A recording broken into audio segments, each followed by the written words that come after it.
हरे कृष्णा। परम जय जय श्री कृष्ण சங்கீர்த்தனம் ஜெய் ஸ்ரீல குருதேவ். பகவத்கீதை 2ஆம் அத்தியாயம் சாங்கிய யோகம் பதம் 53. ஸ்ருதி விப்ரதிபன்னா தே யதா ஸ்தாஸ்யதி நிச்சலா சமாதௌ அச்சலா புத்திஹி ததா யோகம் அவாப்ஸ்யசி.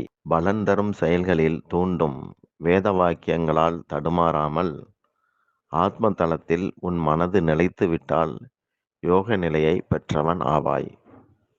விளக்கம்: தன்னைத் தவிர பல வெளி விவகாரங்களில் ஒருத்தரை ஈடுபடுத்தும்படி வாய்ப்புகள் பல வந்தபடியே தான் இருக்கும்.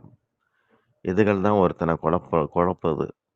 காலங்காலமாக இது மாதிரி வெளி விவகாரங்கள் இருக்கிறதுனால அதுகள் நியாயமாகவும் படும். சக்கரம் சுழல்றதுக்கு மையம் அவசியம். வாழ்வு சக்கரம் சூழல ஆத்ம நாயகனான பகவான் கிருஷ்ணர் வாழ்க்கையில் மையமாக இருக்கணும். மையம் இல்லாத போது ஐயம் வரும். வாழ்கிறது உண்மைதானாங்கிற சந்தேகம் வரும். கர்ம வினைகளுக்கு தக்க அப்புறம் எறும்பு, வண்டு, பறவை, மிருகம் இப்படி பல உடல்களில் ஜீவன் பயணிக்க வேண்டி வருது. இப்படியெல்லாம் பயணம் செய்தால் கூட ஆத்மா எல்லாருக்கும் ஒரே சைஸ் தான். யானைக்கு யானை அளவு ஆத்மாலாம் கிடையாது. எறும்புக்குள்ள மாதிரியே எல்லாருக்கும் ஒரே அளவு தான் ஆன்மா. கேசத்தின் நுனியில 10,000ல் ஒரு பங்கு ஆன்மா அப்படின்னு சொல்லி உபநிஷத்துல இருக்கு. கேசாக்கிர சதபாகசிய. ஆத்மா பரமாத்மாவுக்கு சொந்தமானது.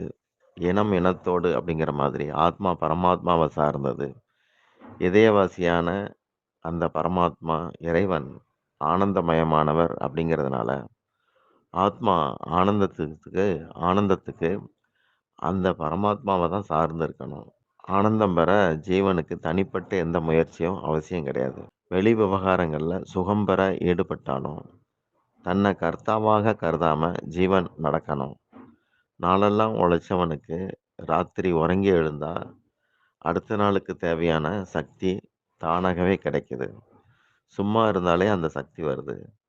ஒருத்தர் டாக்டர் ஆகணும், என்ஜினியர் ஆகணும் அப்படின்னா படிக்கணும். ஏன்னா அது ஆத்மாவுக்கு சம்பந்தம் இல்லாதது. பக்தி யோகம் அப்படிங்கிற புத்தி யோகம் ஆன்மாவுக்கு சுபாவத்திலே உள்ளது. அது ஜீவனால பார்க்கப்படாம எதிர்ச்சியை நோக்கி ஜீவன் பார்த்தபடி உட்கார்ந்துருக்கு. எதிர பார்க்கறத நிறுத்திட்டு, அதாவது அந்த புறப்பார்வையை ஜீவன் உள்முகமாக திருப்பணும். மன்னன் சத்திரியன் அப்படிங்கிற ரீதியில் இங்கே அர்ஜுனன் தர்மத்தை நிலைநாட்டுறதுக்கு போர் செய்யணும். மறுபுறம் குடும்பத்தையும் காப்பாற்றணும். குடும்பத்தை காப்பாற்றினா போர் மூடாது. போர் செய்தால் குடும்பம் அழியும். இதனால் அர்ஜுனனுக்கு மனக்குழப்பம். சாஸ்திர ரீதியில் பெரியவர்களை கொல்றது பாவம். அந்த ரீதியில் தான் பல சாஸ்திர கருத்துக்களை முன் வச்சு அர்ஜுனன் மறுத்து பேசிக்கிட்டு இருக்கான் கடமையை செய்கிறதுக்கு. பரமாத்மாவை அடையிறதுக்கு உலக விஷயங்கள் தடையாக இருக்கும்போது பகவானை அடைய அந்த தடைகளை தகர்க்கணும். அதுக்கு தான் சாஸ்திரங்களை பயன்படுத்தணும். அதுதான் சரியானது. தான் செய்கிறது தான் சரி அப்படின்னு வெளியே காட்டுறதுக்கு சாஸ்திரங்களை பயன்படுத்தக்கூடாது. காந்தி அந்த தப்பை தான் செய்தார். லோக கடமைகளை முறையாக செய்கிறதா அல்லது கடவுளை அடைகிறதா இப்படி சந்தேகம் வரலாம். கடமைகள் எப்போவுமே கடவுளை அடைகிறதுக்கு தடையாக இருக்காது.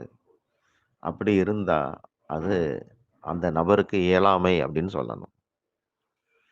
ஒரு சாதகனுக்கு காலப்போக்கில் வைராக்கியம் வரவும் வாய்ப்பு இருக்குது. உலகத்தில் இருந்து நமக்கு ஒன்றும் இல்லை அப்படின்னு அப்புறம் அவனுக்கு ஒரு தீர்மானம் உண்டாகும். லோக சுகபோகங்களை பெற இதுவரை தவிச்சவன் இனிமேல் அதெல்லாம் கொஞ்சம் கொஞ்சமாக தவிர்க்க ஆரம்பிப்பான். இப்படியே வைராக்கியம் வரும். சத்சங்கத்தோட துணையால் ஒருத்தர் தன்னை உணர முடியும், தன்னை கவனிக்க முடியும். தன்னை கவனிக்கும் போது மட்டும்தான் எது விடத்தக்கது, எது பற்ற வேண்டியது அப்படின்னு தெரியும். சத்சங்கத்தால் மட்டும்தான் ஒருத்தன் தன்னுடைய ருசி, ஈடுபாடுகள், நம்பிக்கை, திறமை இதுகளையெல்லாம் புரிஞ்சிக்க முடியும். அடுத்து பகவான் கிருஷ்ணரை சரணடைகிறான். அதுக்கடுத்து உறுதியான நிலையான மனசு உண்டாகுது. சந்தேகமுள்ள மனசு நிலையற்றது. எப்பவுமே நிலையற்ற மனசு ஒரு காரியத்தை செய்தால் காரிய சித்தியில் தாமதம் உண்டாகும். மனசு தடுமாறினா சம்சார தொடர்பை விட முடியாது. மனம் நிலையானா பரமாத்மா தொடர்பு கிடைக்கும். ததா யோகம் அவாப்யசி. யோக நிலையை பெறுகிறான் அப்படிங்கிறார். யோகம் அப்படிங்கிறது கடவுளை அடைகிற முயற்சி. அசத் அப்படின்னு சொல்லப்படுகிற நிலையற்றதுகளோட இருக்கிற தொடர்பை துண்டிக்கிறது தான் யோகம். அதுதான் முயற்சி. துண்டிக்கிறது தான் முயற்சி. நித்தியமான பேரின்ப வடிவினரான பகவான கர்மத்தின் மூலமா பெற்றா அத கர்ம யோகம்னு சொல்றோம். விவேகம் ஆய்வால பெற்றா ஞான யோகம். மாறாத அன்பால பெற்றோம்னா பக்தி யோகம். இதுவே பிராணாயாமம் மூலம் கிடைச்சதுன்னா ஹட யோகம். யம நியமம் இது மாதிரியான 8 அங்கங்களோட நம்ம சாதனை அமைஞ்சு இறை நெருக்கம் உண்டாச்சுன்னா அது அஷ்டாங்க யோகம். மனத்தடுமாற்றம் 2 விதமா இருக்கு. 1 மோக கலிதம். 2 ஸ்ருதி விப்ரதிபதி. மோக கலிதம்னா உலகியல் சார்ந்தது. 2 வந்து சாஸ்திரங்களால வர்றது. உலகத்துல உய்யும் பொருட்டு மனைவி, மக்கள், குடும்பம், சொத்து, சுகம், உற்றார், உறவினர் இவங்களோட சுயநலம் இல்லாம பரோபகாரமா உலகத்துல செயல்பட்டா, சம்சாரம் சார்ந்த மோக கலிலம் அப்படிங்கிற மதிமயக்கம் போயிரும். 2வது இது வந்து சாஸ்திரங்களால பெறப்படுகிற ஏட்டறிவு, அனுபூதி ஆகறதுக்காக இருக்கணுமே ஒழிய, அடுத்தவங்களுக்கு சொல்றதுக்காக இருக்கக்கூடாது.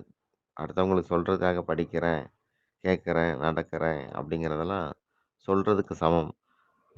பயன்படாது. அதாவது சொல்றதுல யூ பிரயோஜனம் இல்லாம பண்ணிரும். நடக்கிறது தான் முக்கியம். நடக்கிறது ஒருத்தன அனுபூதியாக்கும். இது வந்து ஸ்ருதி விப்ரதிபதி அப்படின்னு அர்த்தம். அதாவது பேசுறது எளிது, அது ரஜோகுணம். கேட்கறது தவம், அது வந்து சாந்த குணம். தன்னோட மனசு, தன்னோட சித்தாந்தம், கோட்பாடு இதுகள்ல பிடிவாதமா இருக்கக்கூடாது. பகவான் தன்னை குறுக்கியே வச்சிருக்கல. பெருந்தன்மையாளரா இருந்தார். தாராளமயமா இருக்கிறார் கிருஷ்ணர். ஜீவன் தன் மனத அது மாதிரி விசாலமா வச்சிருக்கணும்.